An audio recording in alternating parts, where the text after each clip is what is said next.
Y entramos ahora al capítulo 12. El tema central del capítulo 12 es la ley con respecto a la maternidad y la transmisión del pecado por herencia. El capítulo 12 es un capítulo muy breve. Solo tiene 8 versículos y establece un contraste con el capítulo anterior que trató el tema de la dieta y que abarcó 47 versículos. Sin embargo, es un capítulo muy importante y hasta en cierto sentido es más importante que el capítulo anterior. En el capítulo 11 vimos cómo la contaminación con el pecado puede ocurrir por medio del simple contacto con lo inmundo. En otras palabras, el capítulo 11 acentuó el carácter externo del pecado, el hecho de que vivimos en un mundo rodeados por el pecado y que este es nuestro medio ambiente.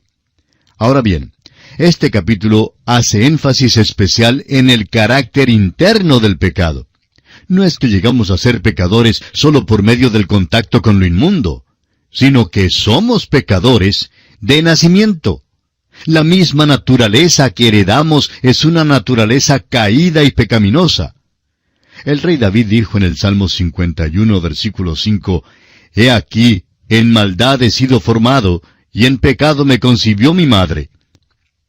Este capítulo trata de la ley con respecto a la maternidad, la transmisión del pecado por herencia. Nos encontramos ahora en el campo de la obstetricia. El último capítulo trató de temas en el campo de la dietética y la pediatría. Nuestro Señor, amigo oyente, es el gran médico, es el especialista en todos los campos.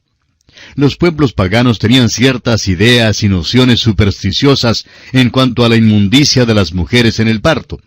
Pero no hay ni un rastro de aquellas nociones supersticiosas en el sistema levítico, como esperamos hacerle observar más adelante.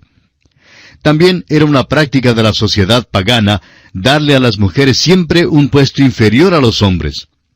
Esta ley no contiene vestigios de estas ideas, ya que la economía mosaica exaltó el sexo femenino y ennobleció la maternidad. Todo esto presenta un vivo contraste al vil paganismo que existía alrededor de la nación de Israel, es decir, en los países vecinos. Evidentemente, había ciertos beneficios higiénicos que resultaban al ponerse en práctica estas leyes dadas por Dios. Sin embargo, este no fue el propósito principal. Vimos lo mismo en cuanto a las dietas mencionadas en el capítulo anterior. Dios estaba enseñándole a su pueblo, tanto en aquel entonces como en el día de hoy, que nacemos en pecado. Esta es una doctrina que ciertamente es rechazada hoy en día. A los hombres no les gusta la doctrina de la depravación total del hombre. Y es interesante notar que los hombres, por un lado, profesan no creer en la depravación total del hombre, pero por otra parte, no hay duda alguna que ciertamente la demuestran en todo lo que hacen. Y esto es algo que es muy obvio. El apóstol San Pablo en su carta a los Romanos capítulo 5 versículo 12 dice, «Por tanto, como el pecado entró en el mundo por un hombre, y por el pecado la muerte, así la muerte pasó a todos los hombres, por cuanto todos pecaron». Este capítulo 12 pinta un cuadro diferente al que al mundo le gusta ver. Una madre jovencita abrazando a su bebé recién nacido no es realmente un cuadro de inocencia ni de impecabilidad. Es más bien un cuadro de la transmisión de la inmundicia y del pecado. Esa madrecita ha dado a luz a un pecador. Dios pronunció una maldición sobre la mujer después de su caída en el Edén. Lo que le fue dado a la mujer como una bendición, por el pecado es maldecido, y ella no puede dar a luz sino a un niñito ya contagiado por el pecado. Debemos apresurarnos en añadir que esta maldición no impide en manera alguna que las mujeres sean salvas. El hecho de que una madre cristiana sufra dolor en el nacimiento de su niño, lo cual es una evidencia del juicio de Dios, no puede significar en manera alguna que pierda o que aún corre el riesgo de perder su salvación. El apóstol Pablo confirmó esto en su primera carta a Timoteo, capítulo 2, versículo 15, donde dice, «Pero se salvará engendrando hijos si permaneciere en fe, amor y santificación con modestia». Este versículo no significa que una mujer obtenga su salvación por el hecho de engendrar hijos, sino que no corre ningún riesgo de contaminarse o de perder su salvación al traer al mundo a un pecador. La evidencia de su salvación está en su fe, amor y su vida santa y modesta. Bajo la ley, la inmundicia era para recordarle a la madre que había traído al mundo a un pecador. Ahora, bajo la gracia, su dolor de parto es para recordarle que un pecador ha nacido, aunque ella sea creyente en Cristo. Recordemos que en la caída, a la mujer también le fue prometido que traería al mundo a un Salvador. Dice allá en Génesis capítulo 3, versículo 15, «Y pondré enemistad entre ti y la mujer, y entre tu simiente y la simiente suya. Esta te herirá en la cabeza, y tú le herirás en el calcañar». El Salvador nacería de mujer, pero sería separado de los pecadores. Pero en todo esto, no perdamos de vista que el hombre no es menos culpable que la mujer. Y este capítulo le recuerda al Padre que Él también ha traído al mundo a un pecador. Adán fue culpable como primer padre, pues Pablo lo dice repetidamente. En Romanos 5:12, por ejemplo, dice, «Por tanto, como el pecado entró en el mundo por un hombre, y por el pecado la muerte». Luego en el versículo 19 del mismo capítulo 5 de Romanos agrega, «Porque así como por la desobediencia de un hombre, los muchos fueron constituidos pecadores». Y una vez más, en su primera carta a los Corintios, capítulo 15, versículo 21, dice, «Porque por cuanto la muerte entró por un hombre». Estas son declaraciones claras y concisas de la Escritura, amigo oyente. El pequeño bebé está sujeto a la muerte, y muchos bebés mueren antes de que cometan su primer pecado.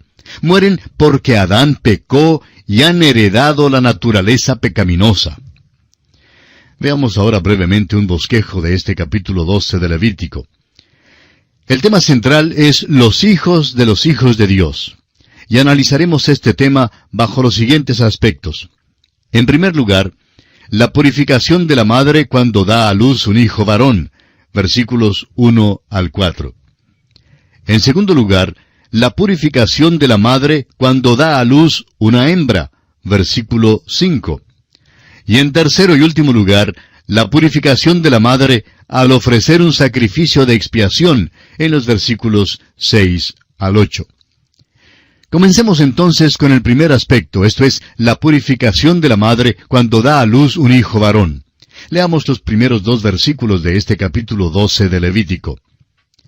«Habló Jehová a Moisés diciendo, habla a los hijos de Israel y diles, la mujer cuando conciba y dé a luz varón, será inmunda 7 días, conforme a los días de su menstruación será inmunda». Según esta ley, la madre es declarada inmunda porque ha traído al mundo a un pecador. Eva probablemente pensaba que ella había traído al Salvador al mundo cuando nació Caín, pero en realidad dio a luz a un pecador, el primer asesino, por cierto. Ahora este rito levítico es para recordarle a las mujeres que estaban trayendo al mundo el mismo tipo de bebé que Eva había traído al mundo. Una vida que de por sí no puede hacer el bien, sino solamente pecar, pues lo que es nacido de la carne, carne es. Como lo veremos más adelante, el tiempo total de su inmundicia legal era de 40 días que se dividía en 2 períodos. El primer período duraba 7 días. Luego, según el versículo siguiente, el varón tenía que ser circuncidado en el 8º día. La circuncisión era el símbolo dado a Abraham. Nos damos cuenta que la idea de la inmundicia de la maternidad choca con las nociones populares en boga en cuanto a la maternidad y a la inocencia del pequeño bebé. Si es que alguien dice algo que pueda ser interpretado como degradante en cuanto a estos conceptos que tenemos sobre la maternidad, lo miramos con disgusto. Por otra parte, el Día de las Madres en las iglesias ha llegado a tener mucho sentimentalismo. En realidad, no debiera predicarse un sermón sentimental en el Día de las Madres, porque en aquel día algún impío réprobo trae a su madrecita querida a la iglesia, se sienta a su lado y espera que el predicador diga algo en el sentido de que podrá ir al cielo gracias a los méritos de su madre. Y en este punto, el Dr. J. Vernon McGee, autor de estos estudios bíblicos, decía, «Doy gracias a Dios que en los 40 años que he trabajado en el ministerio como pastor, nunca he señalado a la madre en lugar de señalar a Cristo. Desafortunadamente, amigo oyente, el mundo de hoy en día idealiza y sentimentaliza la maternidad hasta considerar que un retrato o cuadro de una madre con su nuevo bebé sea la cosa más bella posible. Pero Dios, amigo oyente, mira las cosas tal cual son. Dios dice que el padre y la madre han traído al mundo a un pecador. La madre era declarada inmunda para recordarle que el bebé que tenía en sus brazos era pecador. Debido al pecado original de la mujer y porque hay una maldición de su parto, el apóstol Pablo escribe en su primera carta a Timoteo, capítulo 2, versículo 12, «Porque no permito a la mujer enseñar ni ejercer dominio sobre el hombre, sino estar en silencio». Lo que está diciendo Pablo aquí es que una mujer no debe tomar un puesto en la iglesia en el cual ella deba definir doctrinas, y creemos que las razones son dos. La primera razón la encontramos en el versículo siguiente, versículo 13, de esta primera carta a Timoteo, capítulo 2. Dice Pablo, «Porque Adán fue formado primero, después Eva». Ahora, esto no tiene nada que ver con alguna supuesta superioridad del hombre sobre la mujer, sino que es una cuestión de orden y de delegación de autoridad. Y en segundo lugar, Pablo dice en el versículo 14, «Y Adán no fue engañado, sino que la mujer, siendo engañada, incurrió en transgresión».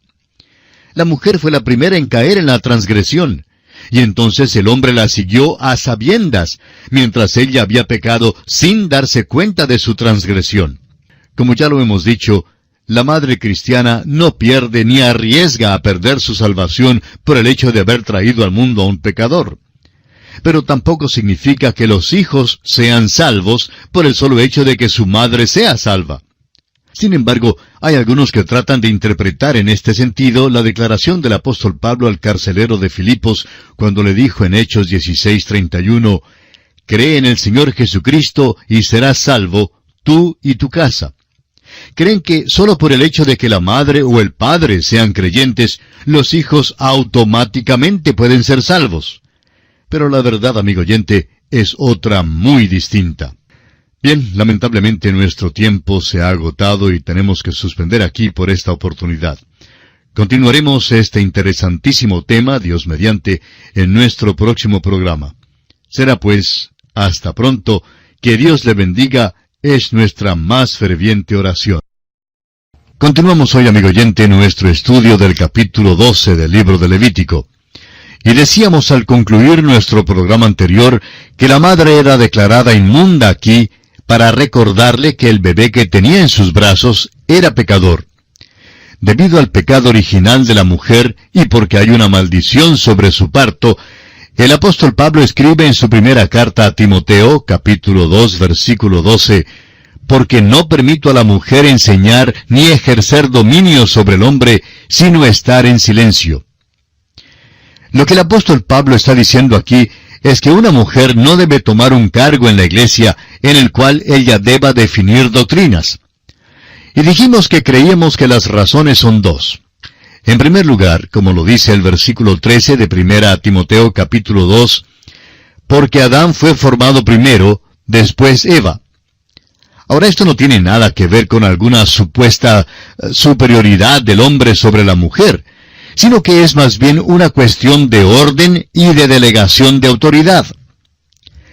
En segundo lugar, el versículo 14 de la misma carta a Timoteo capítulo 2 dice, «Y Adán no fue engañado, sino que la mujer, siendo engañada, incurrió en transgresión». La mujer fue la primera en caer en la transgresión, y entonces el hombre la siguió a sabiendas, mientras que ella había pecado sin darse cuenta de su transgresión. Como ya lo hemos dicho, la madre cristiana no pierde ni arriesga a perder su salvación por el hecho de haber traído al mundo a un pecador. Pero tampoco significa que los hijos sean salvos por el solo hecho de que su madre sea salva. Sin embargo, hay quienes tratan de interpretar en ese sentido la declaración de Pablo al carcelero de Filipos cuando le dijo en Hechos 16:31, «Cree en el Señor Jesucristo y serás salvo tú y tu casa». Creen que solo por el hecho de que la madre o el padre sean creyentes, los hijos automáticamente pueden ser salvos. Amigo oyente, su querida madre puede que sea salva, pero el hecho es que trajo al mundo a un pecador.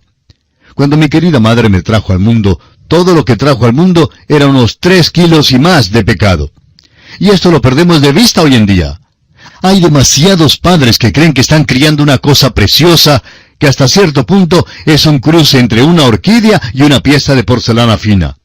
No se atreven a usar la vara de corrección, porque eso dice que puede frustrar su personalidad. Pero, amigo oyente, el resultado es que ahora, hoy en día, tenemos a estos inocentes paseándose, protestando y fomentando disturbios en nuestras ciudades. Amigo oyente, cuando yo asistía a la escuela no era un inocente. Tampoco era inocente el grupito con el cual yo andaba. Y así tampoco son inocentes los muchachos de nuestros días. La disciplina se ha ido abajo en el hogar hoy en día porque los padres creen que están criando unas florecitas muy dulces. Pero la verdad es que tienen una cosecha de pura hierba y maleza. Eso es lo que todos somos y lo que trajimos al mundo. Por eso es tan esencial que cada uno de nosotros como padres cristianos preguntemos constantemente a nuestros hijos si son salvos, si están seguros de haber confiado en Cristo. Quizá ellos lleguen a preguntarnos por qué hacemos constantemente esa pregunta. Pero la verdad, amigo oyente, es que debemos asegurarnos que ellos lo hayan hecho. Alguien dirá, bueno, los hijos de los predicadores, los pastores y los misioneros seguramente están excluidos, porque al escuchar predicar el Evangelio tantas veces, por eso deben ser salvos. Pero, amigo oyente, debemos asegurarnos que nuestros hijos hayan aceptado individualmente a Cristo como su Salvador personal, porque ellos tienen la misma naturaleza que nosotros. Y sucede que nuestra naturaleza es perdida, y solo Cristo la puede redimir. Y ahora nos imaginamos que aquí alguien quizá pregunte que si el recién nacido ya es pecador, ¿qué será de ese pequeñuelo si muere durante sus años de infancia? ¿Se perderá porque es un pecador? La respuesta es que no, no se perderá. No se perderá porque, aunque es verdad que en Adán todos tenemos que morir, y también están incluidos aquí los pequeñuelos que no han cometido ningún pecado, tenemos que recordar, sin embargo, estas palabras en Mateo 19:14, que pronunció el Señor Jesucristo cuando dijo, «Dejad a los niños venir a mí, y no se lo impidáis, porque de los tales es el reino de los cielos». También creemos que aclara este tema lo que dice el Señor Jesucristo en Mateo 18:10.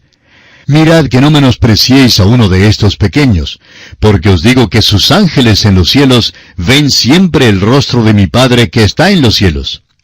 Y creemos que aquí sería mejor traducir esta palabra ángeles, que aparece aquí, por la palabra espíritus. Entonces, este versículo diría, sus espíritus en los cielos ven siempre el rostro de mi Padre. En otras palabras, lo que aquí enseña Jesús es que cuando aquel pequeñuelo muere en su infancia, su espíritu asciende para estar con Cristo. ¿Por qué? Porque Jesucristo es el que descendió y murió por los pecadores, incluyéndose aquí todos los que no han llegado aún a la edad en que son responsables de sus acciones. Pero, amigo oyente, una vez que uno llega a la edad de que es responsable por sus propios hechos, entonces esta persona tiene que hacer una decisión propia e individual en cuanto a Jesucristo, ya sea aceptarle o bien rechazarle como su Salvador. El pequeñuelo que muere en su niñez no puede ir al cielo por sus propios méritos, pues como ya hemos visto, es pecador de nacimiento, y el mismo hecho de que esté en la tumba lo comprueba. Por otra parte, este pequeñuelo no puede obtener su entrada al cielo por medio de las buenas obras, pues no ha tenido la oportunidad de hacerlas. Su única esperanza, entonces, está en la muerte expiatoria de Cristo Jesús en la cruz del Calvario. Es algo maravilloso que una madre sepa que el Señor Jesús murió por su pequeñuelo. Quizá, amigo oyente, hemos entrado en mucho detalle aquí, pero creemos que debemos acentuar el hecho de que los bebés que traemos al mundo son pecadores, que en su mayoría van a correr indisciplinados y en rebeldía. Adoptarán lo que creen es la nueva moralidad, pero que en realidad no es otra cosa que el antiguo pecado con un nombre nuevo. Toda esta filosofía de la vida ha sido totalmente errada. Necesitamos empezar a criar y disciplinar a nuestros hijos según las Escrituras y no según lo que nos aconsejan algunos pediatras. Muchos de sus famosos consejos han sido la causa de muchos de los problemas que vemos en la juventud de nuestros días. Volviendo ahora al capítulo 12 de Levítico, leamos los versículos 3 y 4. Y al octavo día se circuncidará al niño, mas ella permanecerá 33 días purificándose de su sangre. Ninguna cosa santa tocará, ni vendrá al santuario, hasta cuando sean cumplidos los días de su purificación. Ya hemos mencionado que bajo estas leyes, el período de la inmundicia de la madre se dividía en dos. El primer período duraba 7 días. Luego el varoncito tenía que ser circuncidado al octavo día. El hecho de nacer israelita no incluía al niño en el pacto, sino hasta después que fuera circuncidado. Cada israelita era en primer lugar un hijo de Adán, y así nacía fuera del pacto mosaico. Esto es lo que el apóstol Pablo quiere decir en su carta a los Romanos, capítulo 9, versículos 6 y 7, cuando dice: porque no todos los que descienden de Israel son israelitas, ni por ser descendientes de Abraham son todos hijos. El nacimiento natural no puede traer al hombre a una relación correcta con Dios. En realidad, lo que pasa es que el nacimiento natural separa al hombre de Dios. Dios no es nuestro deudor en nada. Él envió a su Hijo Jesucristo únicamente por amor y por su gracia para con nosotros. Solo podemos ser salvos, amigo oyente, si aceptamos a Jesucristo como nuestro todo suficiente Salvador. El segundo período de la inmundicia de la madre duraba 33 días, y por tanto el tiempo total era de 40 días. Esto reafirma el hecho de que el rito de la circuncisión tenía un significado especial de purificación para la madre que había sido contaminada al dar a luz a un pecador.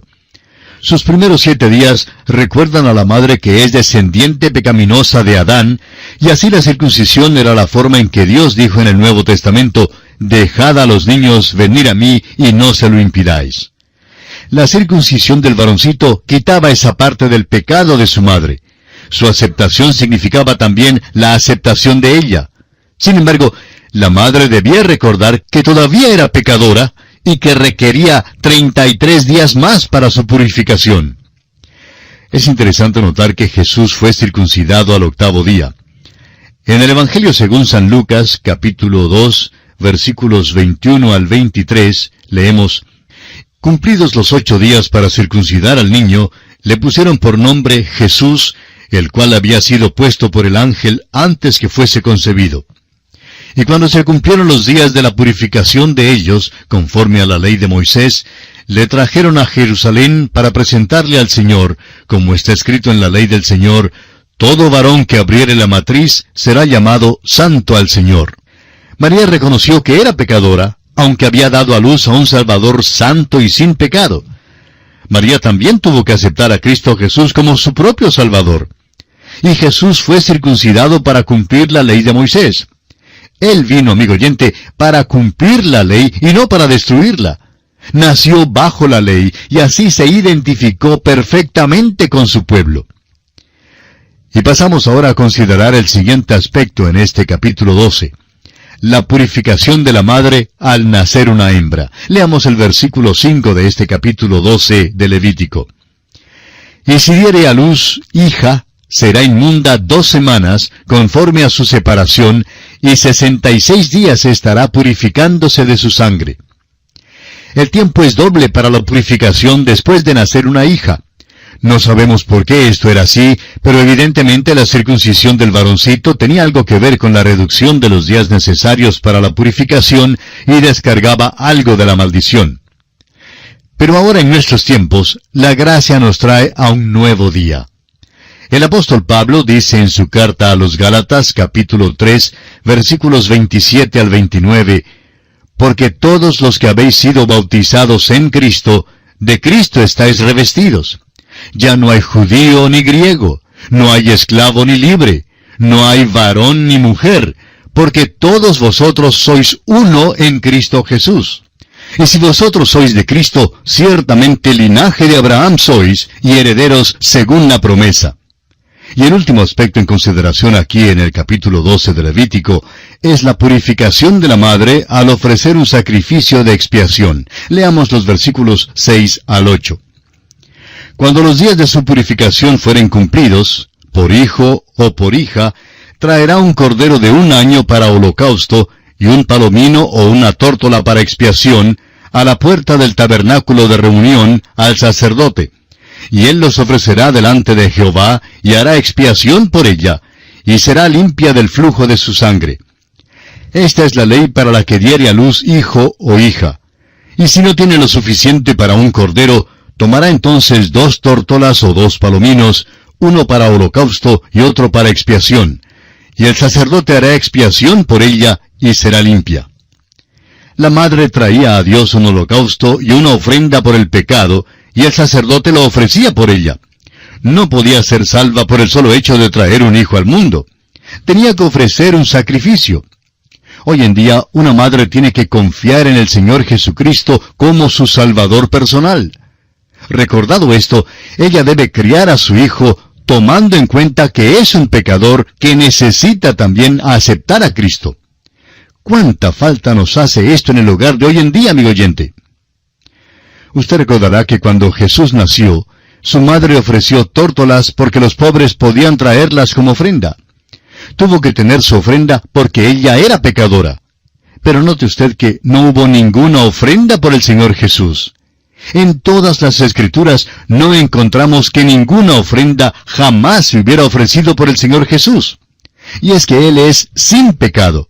Él era la ofrenda por el pecado del mundo. Él es el Cordero de Dios. Amigo oyente, piense en estas cosas. Vivimos en un mundo que se ha enloquecido. Este mundo ha vuelto la espalda al Dios Todopoderoso y el juicio de Dios comienza a caer sobre el mundo. Demostramos el hecho de que en el mundo solo nacen pecadores y que todos necesitamos de la gracia salvadora de Dios. Todos necesitamos la sangre derramada por Cristo Jesús en la cruz del Calvario para pagar la pena de los pecados. Usted, amigo oyente, también la necesita. Acuda ahora mismo a Cristo Jesús y ábrale las puertas de su corazón, recibiéndole como su Salvador personal. Y así, amigo oyente, concluimos nuestro estudio de este capítulo 12 de Levítico. Y en el poco tiempo que nos resta, veamos algunas observaciones con respecto al capítulo 13. El tema central de este capítulo lo constituyen las leyes para el control de la lepra. Tenemos aquí una serie de leyes que, aunque tratan de un mal físico, sin embargo, hacen resaltar un principio espiritual. El Señor Jesucristo dijo en el Evangelio según San Mateo, capítulo 15, versículos 19 y 20, «Porque del corazón salen los malos pensamientos, los homicidios, los adulterios, las fornicaciones, los hurtos, los falsos testimonios, las blasfemias. Estas cosas son las que contaminan al hombre, pero el comer con las manos sin lavar no contamina al hombre». Al entrar en el estudio de este 13º capítulo del tercer libro de Moisés, el libro de Levítico, veremos que es una sección extraordinaria en cuanto a una enfermedad también extraordinaria, la lepra. Ahora alguien preguntará si toda esta serie de reglamentos y leyes puede tener valor práctico para el día de hoy. Permítanos decir, amigo oyente, que todo en este libro es práctico. Este capítulo inicia una sección del libro que hemos intitulado Santidad en la vida diaria. Bien podría llamarse también Santidad a Jehová. Es un hecho que Dios tiene mucho interés en la conducta de sus hijos. En los capítulos recién estudiados ya hemos visto que tiene interés en lo que comen. Y ahora, en los capítulos 13, 14 y 15, veremos que Dios está sumamente interesado en la lepra y en la purificación de los que padecen de flujos de su cuerpo. Notaremos aquí que aunque son enfermedades físicas, la lepra y los flujos de la carne son símbolos casi perfectos de la manifestación del pecado en el corazón del hombre. Muestran la excesiva perversidad del pecado y los efectos del pecado en acción. Si yo le preguntara a usted, amigo oyente, ¿cuál ha sido hasta ahora el énfasis de este libro? Estoy seguro que usted respondería que el énfasis principal ha sido sobre el pecado. Es que el Señor tiene interés en la lepra moral y espiritual. Esta lepra es el flujo del pecado que sale del corazón humano.